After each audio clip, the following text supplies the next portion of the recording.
KBS가 집중 보도한 두 사람의 목숨을 앗아간 사천 채석장 사망 사고. 단순한 사고로 종결될 뻔하다가 뒤늦게 산업재해로 드러나 수사가 다시 시작되고 여론의 관심을 받았는데요. 사고의 원인과 책임은 어디에 있는지 민주노총 김병훈 노동안전보건국장님 모시고 자세히 짚어보겠습니다.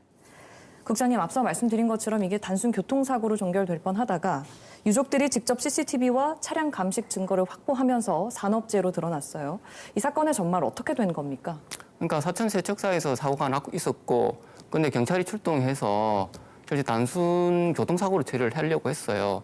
그 저희들이 이해가 안 되는 것은 지금 최근에 확인했는데 그 사고를 음주 사고로 몰고 가려고 했던 것과 동시에 가장 결정적인 증거가 차량이거든요.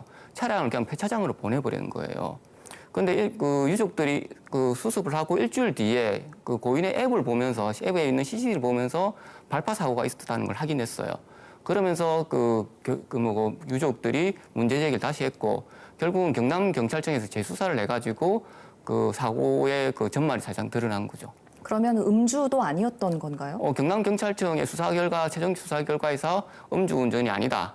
그리고 이 사고는 명확하게 발파에 의한 거다라고 나왔습니다. 예, 이 발파 작업과 같은 고위험 작업에서 필요한 안전 관리도 제대로 지켜지지 않았던 것으로 보이는데 책임 소재는 어디에 있다고 생각하십니까? 그러니까 발파 작업과 같은 경우는 그 작업 계획서를 수립하고 만약 발파 시에 사람들을 주변을 통제를 해야 합니다. 그리고 그 위험성 평가를 해가지고 위험을 제거를 해야 하는데 제가 현장에 갔을 때는 그 작업 계획서도 없었고 그런 것들이 전혀 안 되어 있었습니다. 결국 이런 것들이 가장 기본적인데 더 이해가 안 된 것은 발파 작업 같은 위험 작업이거든요. 그러면 무전기를 통해서 상호 신호를 교환해야 하는데 크락션으로 신호를 교환했습니다. 결국은 이런 것들이 지켜지지 않았고 사업주의 이런 것들에서 의무 위반이라고 생각합니다. 그 크락션으로 서로 상호 그 신호가 왔다 갔다 했다는 건 이번 조사 결과를 통해 드러난 사실인가요? 저희도 확인했습니다, 현장에서. 알겠습니다. 지금 중대재해처벌법 위반 여부도 검토 중이죠? 예, 맞습니다. 고용노동부 창원지청에서 그 중처법 위반 행위에 대해서 수사를 하는데요. 사건의 결국은 크게 쟁점은 두 가지입니다. 하나는 실질적 경영 책임자인 양 씨에 대해서 실제로 이 양 씨가 안전보건관리 체계를 구축하고 이행을 했는지 한 가지와 그리고 사고를 은폐하고 조작을 지시했는지 이 두 가지 쟁점입니다, 사실. 예, 그럼 실제로 중대재해처벌법으로 처벌받을 가능성도 있다고 보십니까? 좀 있다고 보는데 문제는 뭐냐면 초동 수사가 제대로 안 되기 때문에 이분들이 증거 인멸을 지금 하고 있다라고 저희들은 보고 있습니다. 네. 유족을 2번 울린 경찰의 부실 수사에 대한 관련자의 책임 규명도 반드시 필요하겠지요? 저희들은 사실 그 사천경찰서하고 회사 측이 단순 사건, 은폐를 넘어서 사건을 조작하는 게 아니냐라는 의심을 사실상 하고 있는 거고요. 실제로 그 고인이 사망하고 다음 날 그 회사에서는 서류 뭉치를 막 빼돌려요. 그것이 무엇인지를 확인해야 하는 거고요.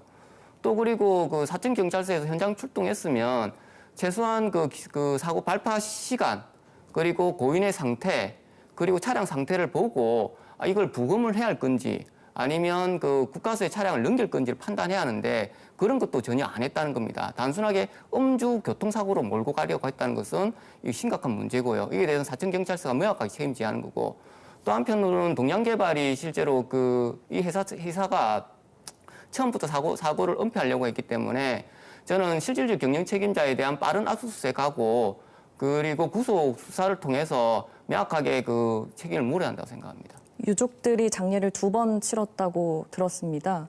유족들을 대신해서 한 말씀 해주시면 고맙겠습니다. 이 사고는 사실상 일어나서는 안 되는 사고였고요.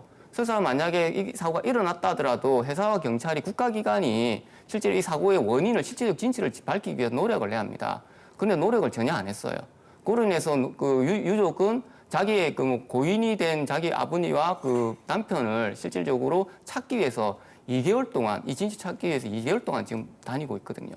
이게 대해서 명확하게 국가가, 경찰이 사과해야 한다고 생각합니다. 알겠습니다. 부디 제대로 된 진실 규명과 함께 다시는 이런 비극이 반복되지 않기를 바랍니다. 오늘 말씀 잘 들었습니다.